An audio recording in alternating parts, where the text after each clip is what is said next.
caseworker is not in today, Okay. this afternoon, but This is a dedicated employee. yes, it is. That's what they said. Boy, look at how organized your office is. Oh, I tried to clean it up just for you. Well, that was very nice of you. What's your name? Pat Mullen. Hi, Pat. Nice to meet And you. what is your job? I'm the assistant classification officer here. What does that mean? I do all the records. I do all the filing for the records. I do the release dates, the good time, a little bit of this, a little Ooh, bit of that. you got a big job there then. I actually do. It's a very busy job. What are you guys building? Kitchen Island. Kitchen Island? For? One of the staff members. Nice. So there's some perks. Hey, that's great. How are you guys? Good. Good? How's it going? Good. Don't lie, tell them that we beat you every hour and offered you a dessert to be nice out here.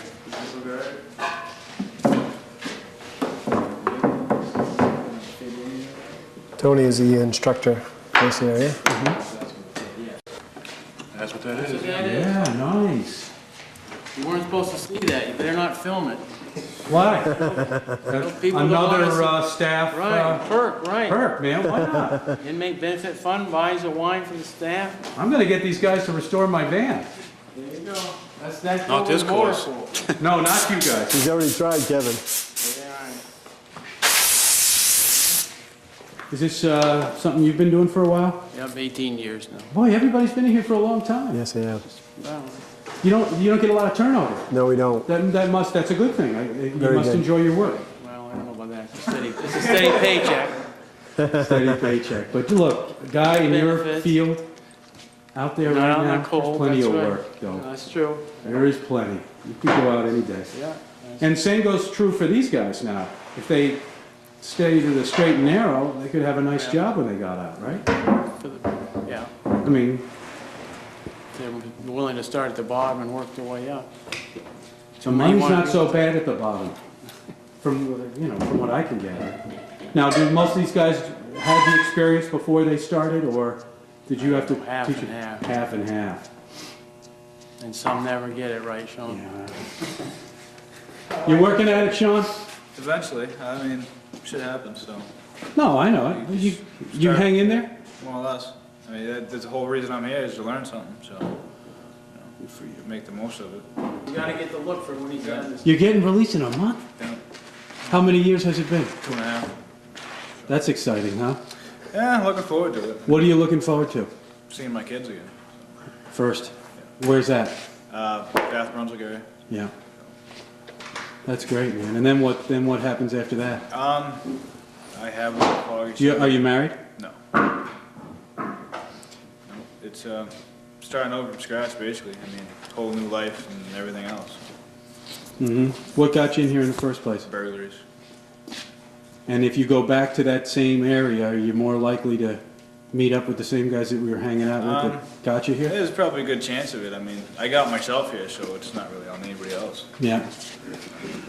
We got enough drive and determination to keep myself out of here now. You think so? Oh, yeah. Good for you. Not exactly the best place to be, so. Was it your first time? Yeah. No, I got 2 years left. 2? It's short time, man. Short time. 2 years. What is the average length of stay for an inmate? Here? I don't know, probably 5 years. 5 years. At least 5 years. It is. You average it out, yeah. Yeah, probably. right. I started with three and some change. Did you? Where are you from? Portland. You are. Yeah. So I'm from a big city. Get in trouble easy there. What did you do? I try to cash checks. Forgery. You did. Yeah. Had you done that before? Yeah, when I was younger. Yeah. But I learned from my mistakes this time. When I get out, try to do better for my life. Where's your family? My mom lives in Raymond, and my dad lives in New York. Okay. And how about yourself? You're a young guy. Yeah, How old are you? 22, How long have you been in? 2 years, What did you do? drugs, Mm-hmm. yeah, How much time have you got? a year left Is it your first time in? as an adult, yeah, Oh, you were in as a child too? couple years. Right. Where are you from? Knox County. And what were you doing with, what was the crime? What kind of drugs? Heroin. Oh. Dealing. Just doing it, getting in trouble, going downhill. Yeah. You think you're gonna be all right? Yeah, I think I'll be alright. I had a lot of time to think about it, plan for the future. Right. We had an interesting time. I bet you did. It's kind of different, isn't it? It is a lot different from what I expected. Well, I think that's the problem. I don't think that prisons and the Down East Correctional Facility is what the public thinks it really is.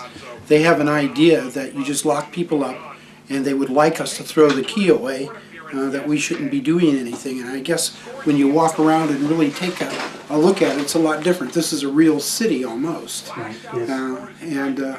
The inmates have a real subculture here. And they do things. And I guess one of the big messages I'd have is that they're coming back. Right, right. And they will be back in your neighborhoods. What are the crimes like that you take here? We take every crime that in Maine.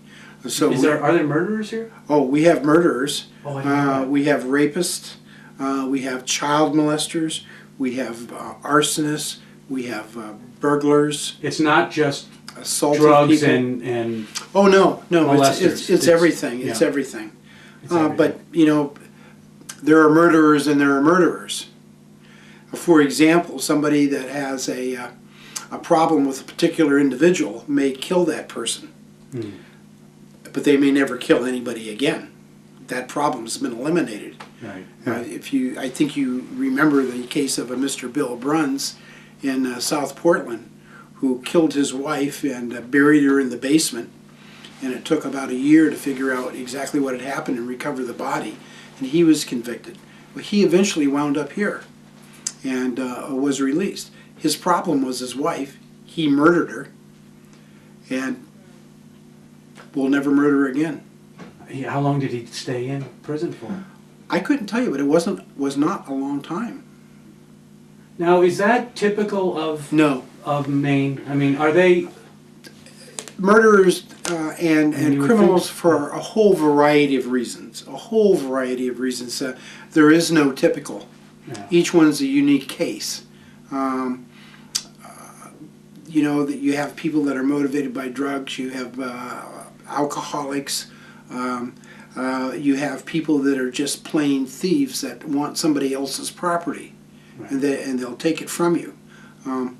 You have people that have mental illness. That's increasingly in Maine.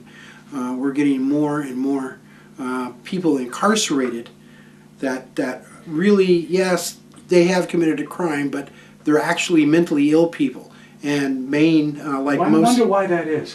Well, my theory, I mean, the Yeah. reason I think it is that if you remember, starting in the 70s, we closed the mental institutions because people hadn't committed crime, and it was unfair to, quote, keep them incarcerated. But in fact, these were mentally ill. And the community programs, community centers were supposed to come up underneath these people. But that didn't happen to a large extent. The other problem is that people taking the psychoactive drugs to make them better. There's a large body of evidence that these drugs can help them quite a bit, and they do help. And we see it in here. You do. 1/4 of our population is on psychotropic drugs presently. Is that And we're typical of the Department of Corrections.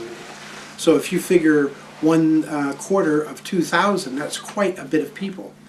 But what happens is that once they start feeling better, what we would call be returned to a more normal state and interacting with people, these drugs have side effects. And so I'm feeling good, so they stop taking them. And then it's not long, then their illness takes over again.